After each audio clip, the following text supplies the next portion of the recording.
దక్షిణాది అందాల తార శృతి హాసన్ తన ప్రియుడు మైకేల్ కోట్సెల్తో పీకలతో ప్రేమలో మునిగిందనే విషయం పలు సందర్భాల్లో మీడియా కంటపడిన సంగతి తెలిసిందే.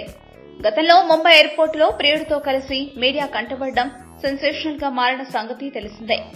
ప్రస్తుతం తన ప్రియుడికి దూరంగా ఉండలేనటువంటి పరిస్థితుల్లో శృతి హాసన్ ఉన్నట్టు మీడియా కథనాలు వెలువడుతున్నాయి. ఇటీవల ప్రియుడితో వ్యవహరించిన తీరు మరోసారి మీడియా పతాక శీర్షికలను ఆకర్షించింది. ఇటీవల ఎయిర్పోర్ట్ లో వారిద్దరూ కలుసుకున్నారు. లండన్ నుంచి వచ్చిన మైకేల్ ను చూసి ఆనందంతో పరవశించిపోయింది. ఎయిర్పోర్ట్ లో అందరూ చూస్తుండగానే వాహనంలోకి దూకింది. వెంటనే కౌగిల్లో బంధించింది. మైకేల్ ఒడిలో ఒదిగి తన్మయత్వంతో ఊగిపోయింది. మీడియా కెమెరాల్లో తమను బంధిస్తున్నాయన్న విషయాన్ని పట్టించుకోకుండా శృతి హాసన్ కౌగిల్లోనే ఉండిపోవడం ఆమె ప్రేమకు సంకేతంగా మారింది. వారి మధ్య కెమిస్ట్రీ అద్భుతంగా కనిపిస్తుంది. నా గురించి ఎవరు ఏమనుకున్నా పట్టించుకోను. నా గురించి ఏమి రాసినా నాకు ఇబ్బంది లేదు. నా వ్యక్తిగత జీవితాన్ని నేను స్లైడ్ లో ఆస్వాదిస్తాను అని శృతి హాసన్ ఇటీవల ఓ ఇంటర్వ్యూలో పేర్కొంది.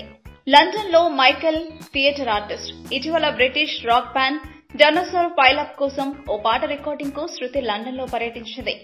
ఆ సందర్భంగా ఓ కామన్ ఫ్రెండ్ ద్వారా శృతితో మైకేల్ కు పరిచయమైంది. అనంతరం వారి పరిచయం ప్రేమగా మారింది. వారిద్దరూ చాలా హ్యాపీగా ఉంటున్నారు అని శృతి సన్నిహితులు తెలిపారు.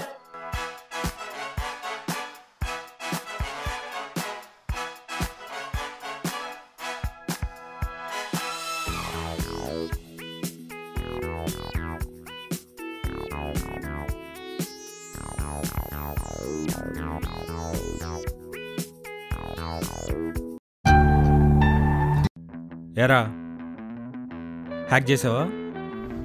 లేదు. ఏ ఇంతకీ మీరెవరు? గుర్తుపట్టలేదా? నేను Siddhu. What you forgotted me only. 10th class A section Bhashyam public school. ఇదిగో వీడు మన శేషు. నేను నమ్మను. నువ్వంటే ఇంటెలిజెంట్ కాబట్టి కనిపెట్టేశావు. ఏరా శ్రీధర్ ఎలా ఉన్నావు? మీరు ఎవరు?